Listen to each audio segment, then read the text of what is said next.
Nhiều xe mà. to To cho cho một bó nữa. Chỉ hai con được rồi. Không được, một bó nữa cũng được. Cho một bó Một nhỏ. bó nữa, còn bó nữa vẫn được. Đấy, cho vào chỗ vào được ạ. Rồi, thả tay em xem. Đúng cho 100.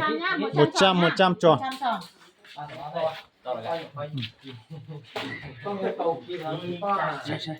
có mấy bạn đi nhưng không mấy bạn đúng không á đâu cái gì ký được Rồi khơi ở dễ rồi cả ở má bây giờ.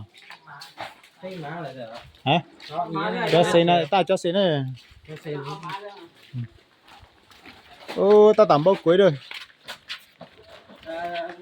với cả cái xe tải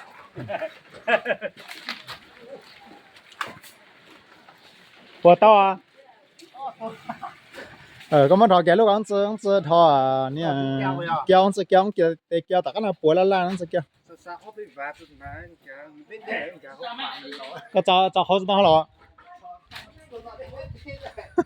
Nhớ tới biết rồi nè.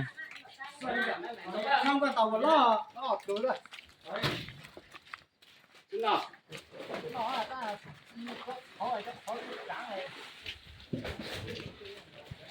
Ta làm bao cuối linh tính bao cuối mà hậu cuốn ơi.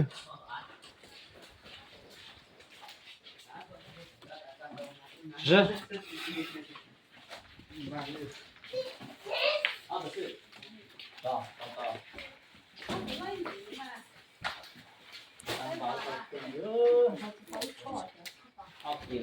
Cho lên trên đi.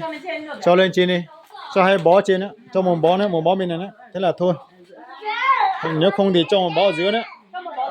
Cho bó vào dưới. Bó vào giữa đi ạ.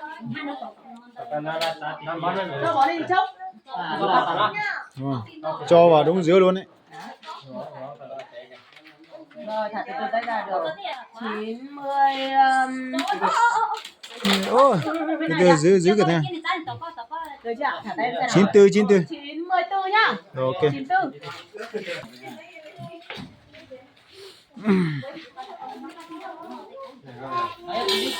Ngay cho nó mò đâu rồi.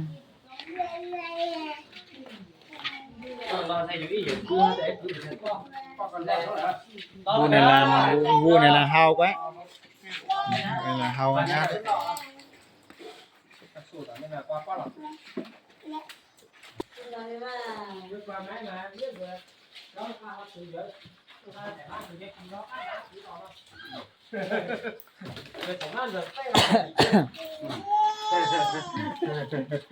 Ta tạm bao cái thì mua nè nên sai tiệt trong này vô nó gì chẳng nói lấy tôi vô dưới lọ đua trời thế lọ đó chứ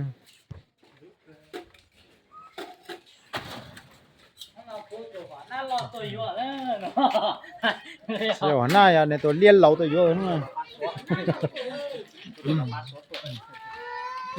cái này liên lẩu tôi vô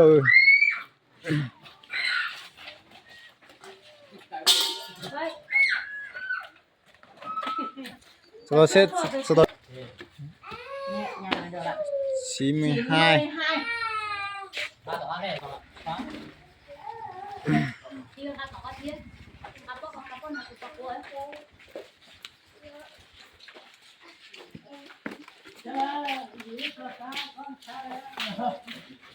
thôi cho kia đi ra này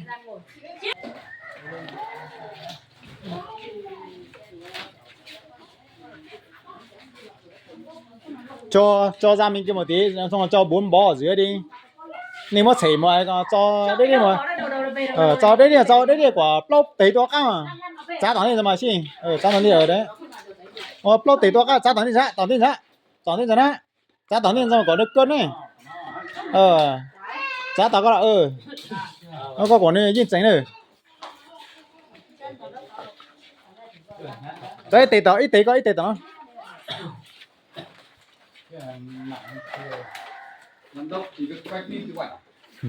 cho được thêm một bó nữa lên trên đấy. Một bó này đi. Một bó ở dưới đây đi. 91. Rồi thả tay hết chưa ạ? 91 nhá. 91.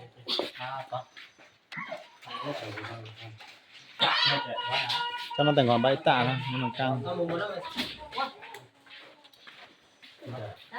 cứ cho plo có thể nên nó cho số to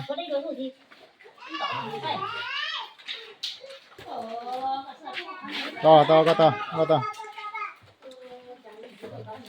đông người không? và anh em nhà thôi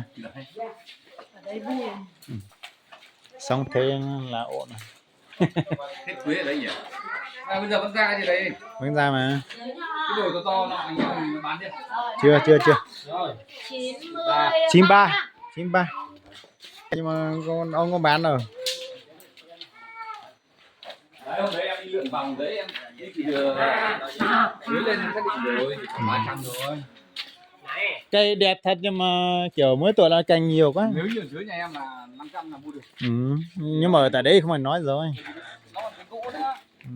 Đây gỗ bỏ đi vẫn không được. ui một khối có 300.000 thì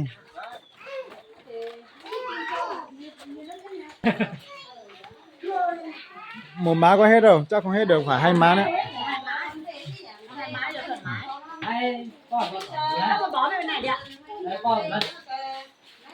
hay bó nữa là thôi một bó nữa thôi một bó nữa thôi cho cái té à mỗi té cho phát to 92 91 ạ. 91. thì mua đi Chưa.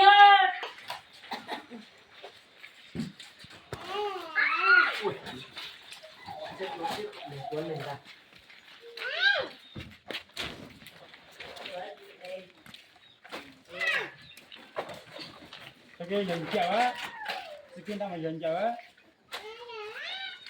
để đảm bảo quay xe nha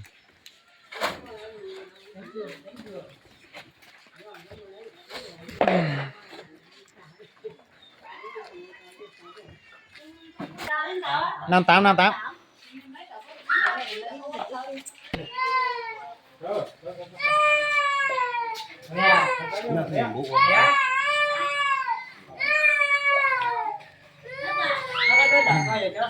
Thôi từ từ đấy ạ.